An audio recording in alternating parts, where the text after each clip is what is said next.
मैं तुम्हें जहर की पुड़िया देती हूँ, वह जहर अपने पति के खाने में मिलाते रहना। एक शादीशुदा लड़की गुस्से से अपनी मायके आई और कहा, मैं अब अपने पति को 1 मिनट भी बर्दाश्त नहीं कर सकती। रोज रोज के झगड़ों से मैं तंग आ गई हूँ। मेरा दिल करता है उसे मार दूँ, लेकिन कानून से डरती हूँ कि मेरी भी जिंदगी बर्बाद हो जाएगी। माँ ने कहा, यह कोई बड़ी समस्या नहीं है, मैं तुम्हें एक जहर की पुड़िया देती हूँ। यह धीरे धीरे काम करता है। रोज इसे थोड़ा थोड़ा अपने पति के खाने में मिलाती रहना। हाँ, एक बात का ख्याल रखना, खाना स्वादिष्ट होना चाहिए ताकि तुम्हारे पति को शक ना हो। और एक बात का खास ध्यान रखना, तुम्हारे घर में रोज झगड़े होते हैं। तुम्हारे परिवार वाले यह बात जानते हैं कि तुम दोनों पति पत्नी का रिश्ता ठीक नहीं चल रहा है।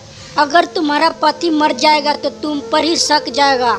कुछ दिनों के लिए घर का वातावरण ही बदल दो, घर में शांति रखो, पति के साथ प्रेम से रहो, उससे प्रेम से बात करो, बेवजह उससे उलझो नहीं और किसी बात की जिद ना करो।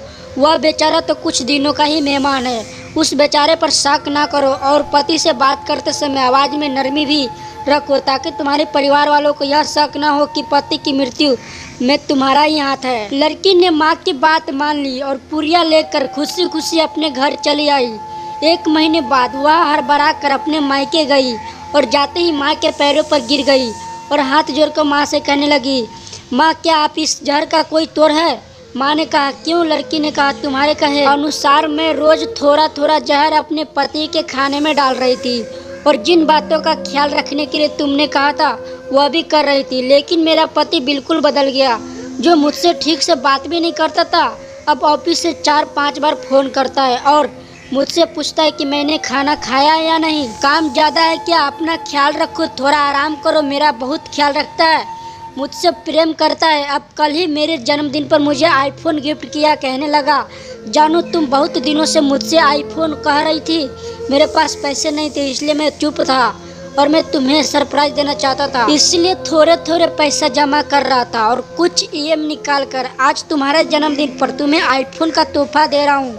इसलिए जब तुम मुझसे आईफोन की जिद करती तो मैं टाल देता। उसकी बातें सुनकर, उसका प्रेम देखकर मैं बहुत शर्मिंदा हो गई कि मैं क्या कर रही हूँ। अपने ही पति को अपने हाथे से मार रही हूँ, जो मुझसे इतना प्यार करता है, मेरा इतना ख्याल रखता है। हमारा खोया हुआ प्यार वापस लौट आया है माँ। उसने मुझसे माफ़ी भी मांगी और कहा कि मैं भी कभी कभी तुम्हें बहुत ज़्यादा डांटता हूँ, तुम पर बहुत ज़्यादा गुस्सा कर देता हूँ, मुझे माफ़ कर देना। माँ, मैं अपने किए पर बहुत शर्मिंदा हूँ, बहुत पछता रही हूँ। मैं तुम्हारे सामने हाथ जोड़ती हूँ, मुझे उस जहर का तोड़ बता दो। मैं अपने पति को खोना नहीं चाहती। यह कहते हुए बेटी फूट फूट कर रोने लगी। बेटी की बात सुनकर माँ हंस पड़ी और कहने लगी, क्या मैं पागल हूँ जो अपने बेटे की बसी बसाई गृहस्थी बर्बाद कर दूँ? तुम चिंता ना करो, तुम्हारे पति को कुछ नहीं होगा, क्योंकि वह जहर नहीं, हाजमे का चूर्ण था। तुम्हारे और तुम्हारे पति के रिश्ते में जहर तो तुम दोनों के बीच की करवाहट, शक, गुस्सा, असहनीयत जो अब दूर हो गया है। दोस्तों, पति पत्नी के बीच के इस जहर को काटने के लिए परिवार में बड़े बुजुर्गों का होना आवश्यक जरूरी होता है। घर के बड़े बुजुर्ग हाजमे के चूर्ण की तरह होते हैं, जो रिश्ते की हांडी को स्वाद और जीने का तरीका सिखाते हैं, जो रिश्तों को संभाल कर रखने में अपने बच्चों की मदद करते हैं।